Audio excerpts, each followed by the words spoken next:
안녕하세요, 맛조개입니다. 오늘도 여러 흥미로운 뉴스를 보려고 합니다. 일단 FBI에서 사람을 찾고 있습니다. 1월 6일 국회의사당 폭동과 관련이 있는 인물을 찾고 있는데요. 이 사람의 신변을 알면 연락을 달라고 하는 것입니다. 일본어 마가라고 쓰여있는 모자를 쓰고 있고 털이 인상적인 사람입니다. 그리고 도미니온 보호팅 회사가 새롭게 소송을 걸었습니다. 이번 선거가 부정선거였고 도미니온 회사의 기계에 큰 결함이 있었다 라는 주장에 이미지에 타격이 갔다고 소송을 하고 있습니다.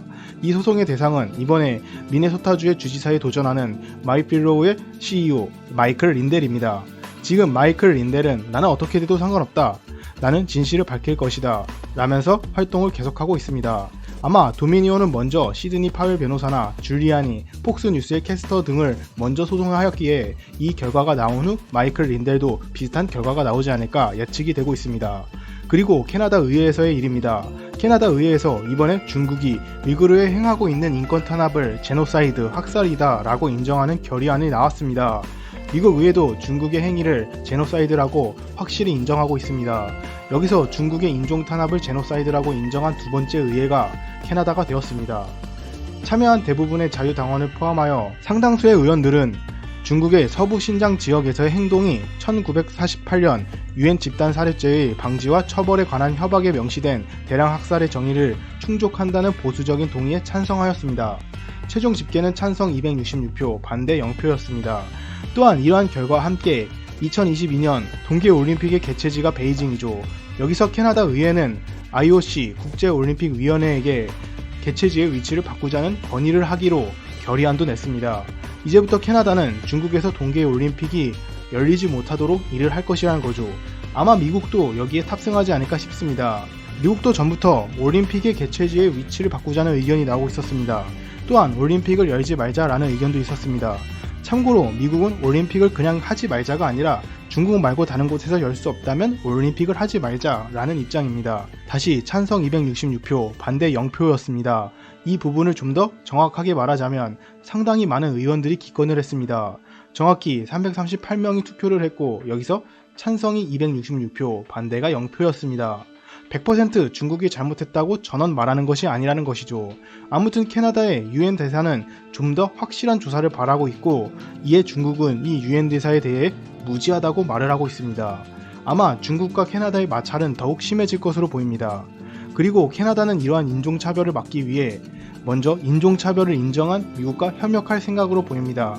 유럽 국가들이 어떻게 움직일지는 모르지만 일단 프랑스는 중국과 긍정적인 움직임을 가지고 가려고 합니다. 과거에도 프랑스는 미국이 하는 일이면 반대를 하고 나중에 동의를 하면서 이익을 챙기는 외교 전략을 취했기에 프랑스의 진심이 어떠한지는 잘 모르겠습니다.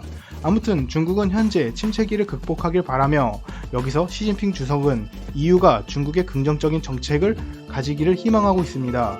마지막으로 트럼프 대통령의 세무 신고에 대한 이야기입니다. 트럼프 10년간 세금 한 푼도 안 내 위법 적발 시 파산할 수도. 2020년 9월의 기사입니다.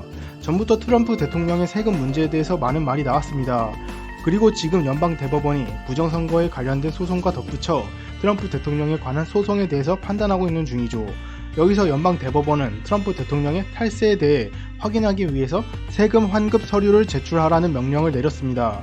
선거에 대해서는 아직 미미한 진행이지만 이런 문제는 조금 빠르게 처리하네요. 아무튼 트럼프는 이러한 세금 환급 서류를 뉴욕 검찰에게 제출하게 되었습니다. 이제 본격적으로 수사가 들어갈 것입니다. 그리고 트럼프 대통령은 여기서 연방대법원의 이러한 발표에 서명을 내고 있습니다. 이 조사는 역사상 최고의 정치적 박해이다.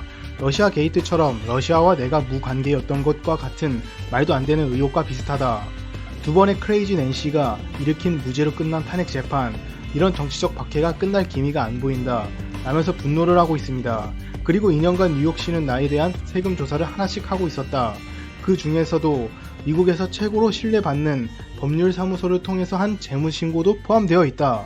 연방대법원은 이러한 결정을 하지 말았어야 됐고 이건 역대 대통령에게 없었던 일이다. 이런 일은 민주당이 일으킨 것이고 나의 최대의 적인 뉴욕 주지사 쿠오모가 지배하는 뉴욕에서 일어나고 있다. 민주당은 나의 7,500만 명의 지지자를 없애기 위해 수단을 가리지 않고 있다. 이 7,500만 표는 재임 대통령 중 가장 큰 득표였고 많은 지지자들이 아직도 내가 이겼다고 믿고 있다. 이런 법을 무기로 이용한 정치적 공격은 새로운 현상으로 우리의 자유를 무너뜨리는 공포이다. 더 나쁜 것은 주의 검찰관 등 정치적으로 공격하고 있는 것인데 이는 파시즘이고 정의가 아니다. 뉴욕시에는 살인, 폭력 범죄가 늘고 있는데 그러나 이들은 아무것도 하지 않고 관심도 없다. 이들이 하고 있는 건 나에 대한 조사이다. 과거 5년과 같이 나는 계속 싸울 것이다. 선거 범죄는 대부분 나한테 일어났고 우리는 이길 것이다. 의혹이 있지만 대체로 이런 뉘앙스입니다. 혹여나 잘못된 번역이 있다면 지적해 주시면 감사하겠습니다. 트럼프 대통령은 이러한 서명을 내면서 현 상황에 대한 불만과 그래도 앞으로 계속 싸워 나갈 것이라고 말을 하고 있습니다. 어떻게 일이 잘 풀리길 바라면서 오늘 영상은 마치겠습니다. 영상을 끝까지 시청해 주셔서 감사드립니다. 모두 행복하세요.